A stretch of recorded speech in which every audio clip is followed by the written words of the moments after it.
वो लोग कैंप लगा बैठे, उसका सब सर फाड़ दिया गया, तलवार चला उसके बदन पर। अरे खुला गुंडागर्दी, यहाँ कोई कानून नाम की वो चीज़ें नहीं। पूरा पेट्रोल बम तैयारी के साथ आया था, पूरी सोची समझी साजिश थी, प्री प्लान था इसको बर्बाद करने का। ये बजरंग दल का बिल्कुल खुली हुई गुंडागर्दी थी। वोट के लिए मुसलमान, हम मंडे के लिए मुसलमान, बजरंग दल को छूट देते हैं आप गुंडागर्दी करने के लिए, कोई बैठा नहीं होता है। तो जिन लोगों ने भी ये हरकतें की है वो बहुत ही मज़मूम हरकत है और इन तमाम लोगों को कैफरे किरदार तक पहुंचना चाहिए, पहुंचाना चाहिए। राजनीतिक ही षड्यंत्र था जिसका ये परिणाम हुआ। ये वोट की राजनीति की इसको एक तरफ कर दिया जाए और दूसरी तरफ इन लोगों को कर दिया जाए और पूरा वोट हमको मिले। सबसे बड़ा अफसोसनाक बात यह है कि दोषी को सजा नहीं मिली। ये कैसी सरकार है भाई? हम सरकार के लिए जान दें, हमारे इंसाफ नहीं होगा। ये बताइए कि आपने कहा कि सोची समझी साजिश थी ये, तो बजरंग दल के लोगों ने मतलब पहले से तय कर ली थी तो 60,000 का मजमा कैसे आया? उसके गाड़ी में पेट्रोल पंप कैसे नजर आया? इस पर नज़र काफ़ी दिनों से इन लोग का था। ये हार्ट ऑफ द सिटी में है मदरसा अज़ीज़िया, ये शिक्षा का मंदिर है। यहाँ ये सिर्फ हमारे एक धर्म विशेष का नहीं है, ये पूरा नेशन का है, ये पूरा राष्ट्र की संपत्ति थी। इसको नष्ट किया, इससे सब फ़ायदा उठा सकते थे, इसको जला कर बर्बाद कर दिया। इतना बड़ा कांड हो गया और दोषियों को अब तक सजा नहीं मिली। ये बजरंग दल का बिल्कुल खुली हुई गुंडागर्दी थी। अब अरे ठीक, यहाँ पे ज़्यादातर लोग कह रहे हैं कि जो मुख्य सरगना था इस पूरे मामले का वो बजरंग दल के यहाँ के अध्यक्ष कुंदन। ये वेरी वेल प्लान्ड था, प्री प्लान्ड था और हम लोग बिल्कुल सोए रहे। पूरे हिंदुस्तान, पूरे बिहार में जो है ना आग लगा दी गई, छोटी छोटी दुकानों को आग लगा दिया गया। सबसे बड़ा अफसोसनाक बात यह है कि दोषी को सजा नहीं मिली। ये कैसी सरकार है भाई? हम सरकार के लिए जान दें, हमारे इंसाफ नहीं होगा।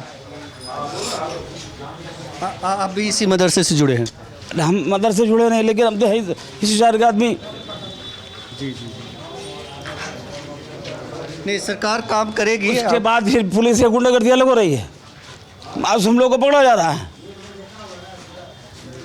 ये कैसी सरकार हम जिसको हम साथ देंगे भाई?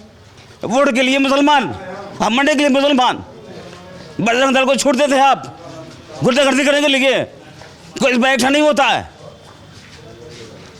तेजस्वी हो या नीतीश कुमार, कोई भी हो, मुसलमानों को वोट के लिए हाथ फैलाते हैं लोग। जी, ये बताइए कि आपने कहा कि सोची समझी साजिश थी ये, तो बजरंग दल के लोगों ने मतलब पहले से तय कर ली थी तो 60,000 का मजमा कैसे आया? उसके गाड़ी में पेट्रोल पंप कैसे नजर आया? इतनी बड़ी आग कैसे लग गई? ये माचिस की तीली तो लग सकती है ये आग, ये तो जो है ना पेट्रोल पंप इस्तेमाल किया गया। चाहे यहाँ पे हो या टायर की दुकान में, गोडाउन में आग लगा, कहीं भी लगा।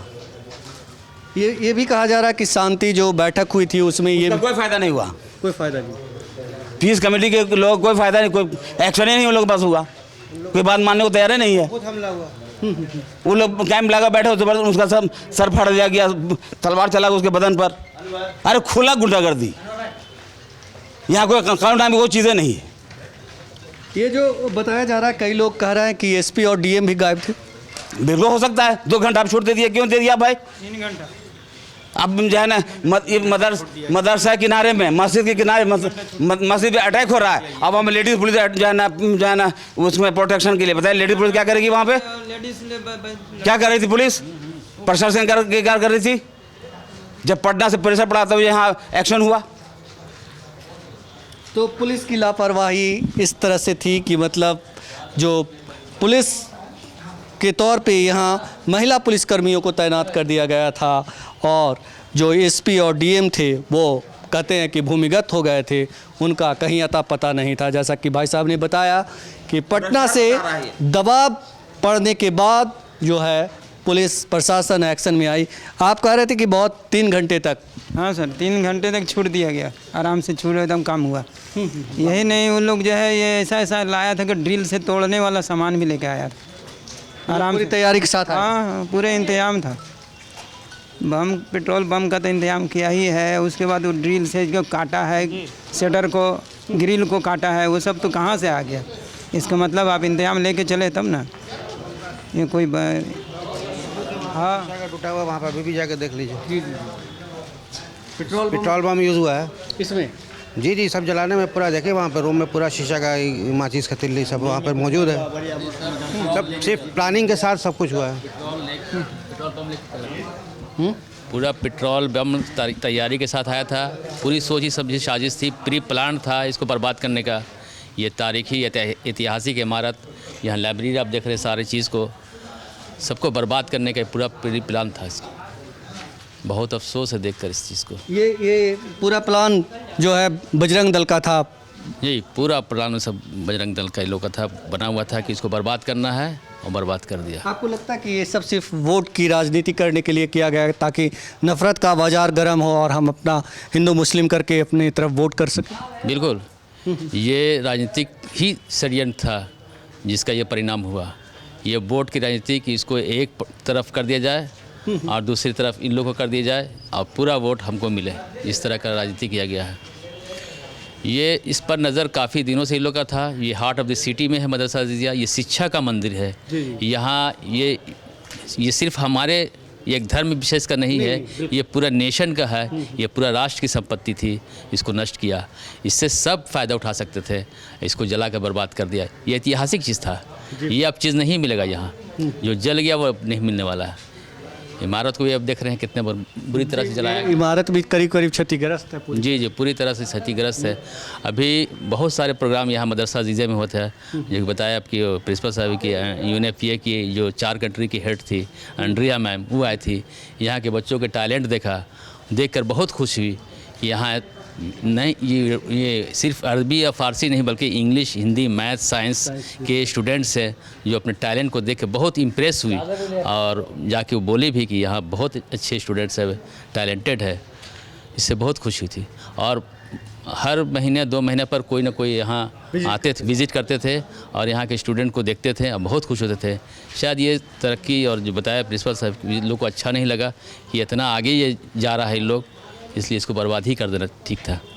शिक्षा का मंदिर था और ये किसी बताया कि आप ये सबकी संपत्ति थी। बिल्कुल बिल्कुल, किसी एक आदमी की संपत्ति नहीं थी, सभी की संपत्ति थी। और ये ऐसी संपत्ति थी जिसका फ़ायदा सबको ही उठाता, और अगर फ़ायदा नहीं उठाता तो कम से कम देश के लिए एक ऐसा धरोहर ये था जिसे एक तोहफे की तरह सजा के रख कर दुनिया को दिखाने के काम आता, लेकिन उसे भी नष्ट कर दिया गया। तो कहीं ना कहीं एक ऐसे धरोहर को नष्ट कर दिया गया जो सबका था और सबके लिए था। ये बताएं सर, पहले तो अपना परिचय दें और उसके बाद। नाम रिजवान अहमद इस्लाही है, जमात इस्लामी बिहार से मेरा ताल्लुक़ है। जी, आपने देखा कि किस तरह से नफ़रत के सौदागरों ने पूरे मदरसा को आग के हवाले कर दिया है, क्या कहना चाहेंगे आप? अभी तो हम आए ही हैं, देखा है, बहुत ही अफसोसनाक है। और नफ़रत और घिरना तासुब की जो आखिरी हद है उसको लोगों ने पार किया है, ये बहुत ही अफसोसनाक है। और उससे ही बड़ी अफसोस बात ये है कि ये सिर्फ़ नफ़रत ही नहीं बल्कि ये इल्म और किताब, मदरसे, तालीम, शिक्षा सबके दुश्मन लोग हैं ये, जिन्होंने ऐसी हरकत की है। अगर उनको लड़ना था, झगड़ना था, तो ये तो इल्म से, तालीम से, शिक्षा से 18 अलमारी लाइब्रेरी किताबें थी, उसको जला दिया, राख कर दिया। ये तो बहुत ही तशवीश की बात है। बहरहाल इस पर जितना भी अफसोस किया जाए बहुत ही कम है ये। तो जिन लोगों ने भी ये हरकतें की है वो बहुत ही मज़मूम हरकत है और इन तमाम लोगों को कैफ़र किरदार तक पहुंचाना चाहिए। जी। सर, एक चीज़ बताइए कि जिस तरह से ज़्यादातर लोग ये कह रहे हैं कि ये जो काम है ये एक सोची समझी साजिश का हिस्सा है और वोट की राजनीति के तहत किया गया ताकि हिंदू मुसलमान करके वोटों का ध्रुवीकरण किया जा सके। देखिए, हिंदू मुसलमान सब हिंदुस्तान के शहरी हैं और बरसहा बरस से, आज से नहीं, बरसहा बरस से एक साथ रहते चले आ रहे हैं। सब एक दूसरे का एहतराम करते हैं, इज़्ज़त करते हैं। लेकिन अचानक इस तरह की चीज़ें क्यों फूट पड़ती हैं? अगर वो, जैसा कि आप बता रहे हैं कि अगर ये साजिश का हिस्सा है, जैसा आप बता रहे हैं कि ये सियासत का हिस्सा है, तो ऐसे सियासत से और ऐसे लोगों से इस मुल्क का कभी भला नहीं हो सकता है। हम ऐसे तमाम सियासतदानों से गोया की मजम्मत करते हैं जिन लोगों ने इस तरह की हरकतें अगर की हैं, जैसा आप कह रहे हैं। अगर ये सियासत का हिस्सा नहीं है, अगर आपसी रंजिश और आपसी चपकलिश में ऐसा हुआ है, तो और आपसी रंजिश और चपकलिश का ये तरीका नहीं होता है। इख्तलाफ हो सकता है, मतभेद हो सकता है, लेकिन मतभेद का तरीका ये नहीं होता है कि आदमी एक दूसरे के जान, एक दूसरे के माल के पीछे पड़ जाए। तो हम इसको तो अच्छा नहीं समझ रहे हैं और हम सरकार से भी और यहाँ के लोकल लोगों से तो ये मुतालबा करते हैं कि वो आपस में प्रेम से, मोहब्बत से, भाईचारा के साथ रहें, जैसे बरसा बरस से रहते चले आ रहे हैं। और ये नफ़रत जो लोग कर रहे हैं, करवा रहे हैं, चाहे वो सियासतदान हो, तो इससे ना आपको कभी आवाम को भला नहीं होता है, ना भला हो सकता है। लिहाजा ये नफ़रत की सियासत करने वालों के कभी भला नहीं हो सकता है आवाम के हो। लिहाजा आवाम को इससे गुरेज़ करना चाहिए।